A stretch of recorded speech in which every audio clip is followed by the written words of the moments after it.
for the sake of argument, na hindi talaga notarized yung peke, yung pagkakanotaryo. Ano ang epekto nun dun sa salaysay? Granting, opo. Ang magiging epekto niyan, wala na. Bakit?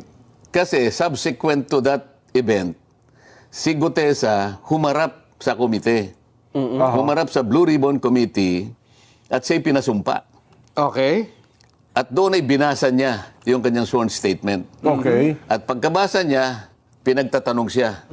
Sa makatwid, kahit na walang notaryo yon, Okay, okay. kahit walang notaryo yun, hindi nawala yung saysay ng kanyang deklarasyon. Kasi sumumpa siya doon eh. Siya mismo pumunta doon sa ano Notary pangalan? public. Binalikan niya.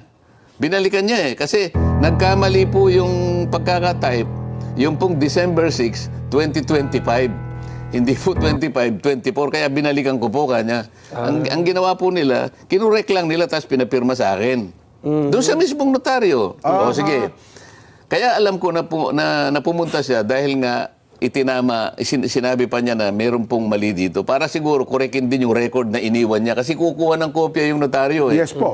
Ngayon, pag-usapan natin na sinasabi ng abogada na notaryo na hindi niya pirma yon. Yung nakapangalan mismo mo doon. O sige, sabihin na natin na maring hindi niya pirma, no? Granting na hindi niya pirma. Ngayon, sino ang maglalagay doon sa, kasi yung notaryo sa bandang baba, merong nakalagay doon, doc number, page number, book number, series of 2025. Paano niya makikita yung notarial register ng abogadong nagnotarya? Makikita mo niya anong doc number may ilalagay niyo, anong number? Yung page number ng notaryo, alam niya? May papakita ba sa TV direct? Kasi meron nga yan, lumabas sa social media. Ilabas niyo yung pinakahuli para ma-explain malaman natin ang pinag-uusapan natin. Direct, ipakilabas nyo. Kasi nasa social media naman. yung notaryo. Para nang sa ganun ay... Para malaman ng mga kababayan natin kung ano yung binabanggit natin. Ano yung pinag-uusapan Di ba natin? doon sa left side ng dokumento, yung pinakahuli, napipirma ron yung notaryo, merong doc number, page number, book number, series of yung year. Yes. Stampad pa yun eh. Di yun, ano? Sige po, hinahanap daw po, Pagkatapos, yung sinasabi niya, yung notarial yung notarial details niya, hindi raw siya yon. Opo. Ibig sabihin, si Gutesa, kinuha niya yung stamp na yon, itinatak niya doon sa mismong lugar na kung saan siya magnonotaryo, saan niya kukunin niyo kung hindi bibigay sa kanya? Pagkatapos yung dry seal. Yes. Isa pa yun. So, ibig sabihin, si Gutesa pumasok sa kanilang opisina, siyang naglagay ng dry seal. Kung yun ang pagbabatay natin batay sa kwento nila. Paano magagawa nung Nung Gutesa. Gutesa? So, ibig sabihin, sila rin ang gumawa nun. Ngayon, kung sino man yung pumirma doon at hindi nga siya, pananagutan ng pananagutan ng abogado. Nakapirma. Sana mapakita para malinaw. Sige po. Alam ko meron tayo yan eh. Habang hinahanap yun, Sige. ano ang implication, anong epekto noong hindi pala, halimbawa lang, for the sake of argument, na hindi talaga notarized yung peke, yung pagkakanotaryo. Ano ang epekto nun dun sa salaysay? Granting, opo. Ang magiging epekto niyan, wala na. Bakit? Kasi subsequent to that event, si Gutesa humarap sa komite. Humarap sa Blue Ribbon Committee at siya'y pinasumpa. Okay. At doon ay binasa niya yung kanyang sworn statement. Okay. At pagkabasa niya, pinagtatanong siya. Sa makatwid, kahit na walang notaryo yon, Okay. kahit walang notaryo yon, hindi nawala yung saysay ng kanyang deklarasyon. Kasi sumumpa siya doon eh. So, kung titingnan mo ngayon, parang kung tatawagin yan sa legal term, surplusage, sabi nila. Surplusage. Ibig sabihin, with or without that, nananatiling balido Yung kanyang yung salaysay niya. Dahil nga, sa katotohanan, na sumumpa siya. Sumumpa siya sa harap ng Blue Ribbon Committee. Nanonood ng taong bayan nung mga sandali na yon, di ba? Tama po. Hindi lamang ibinigay yung mismong sworn statement, ito ay pinabasa namin. Kaya nga sinasabi ko nga sa inyo kanina pa, kailangan walang malaktawan.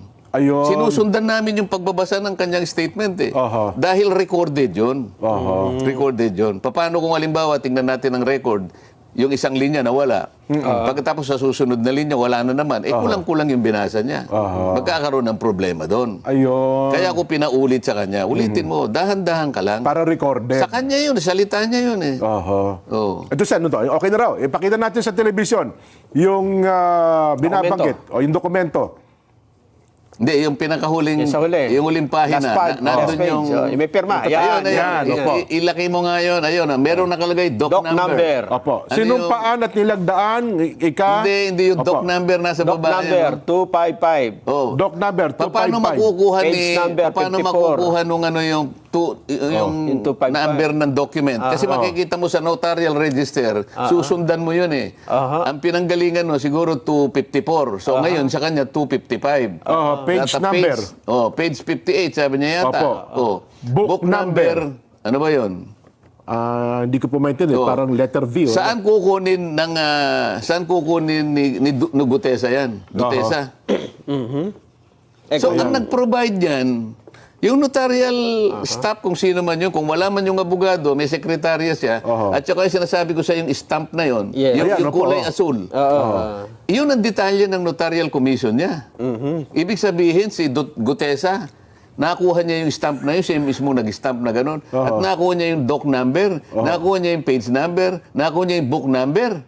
Pagkatapos, dyan sa mismong lugar ng detalye na yan, Opo. meron dry seal yan.